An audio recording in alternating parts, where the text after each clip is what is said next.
জীবনে আমরা কখনো বিজয়ী হই, কখনো পরাজিত হই, কখনো সুখ আসে আর কখনো দুঃখও আসে। আর আমরা যখন দুঃখ আসে তখন আমরা আমাদের এই দুঃখ কারোর সাথে ভাগ করতে চাই। আর যখন আমরা কারোর সাথে সেই দুঃখ ভাগ করে নিই আর সেই ব্যক্তি তখন আমাদের সেই দুঃখ নিয়ে উপহাস করে, তখন আমরা আরো দুঃখী হয়ে যাই। আমরা এই সংসারকে দোষ দিতে থাকি।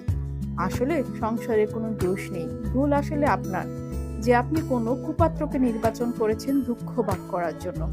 মনে রাখবেন, যদি আপনার শরীরে ক্ষতস্থান তৈরি হয় আর সেই ক্ষত নিয়ে যদি ঘুরে বেড়ান, তাহলে প্রত্যেক বাড়িতে আপনি ওষুধ নাও পেতে পারেন, কিন্তু নুন আপনি অবশ্যই পাবেন।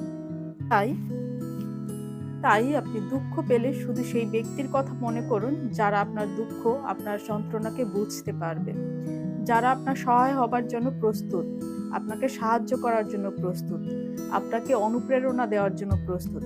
কিন্তু তাদের এড়িয়ে চলেন যারা আপনার পরিস্থিতি নিয়ে উপহাস করেন। সবাই ভালো থাকবেন। যারা এখনো আমার চ্যানেলটি সাবস্ক্রাইব করেননি, প্লিজ একটু করে দিবেন। আর যারা করেছেন সবাইকে অসংখ্য ধন্যবাদ। পরবর্তী সময় আবারও দেখা হবে কোনো নতুন ভিডিও নিয়ে।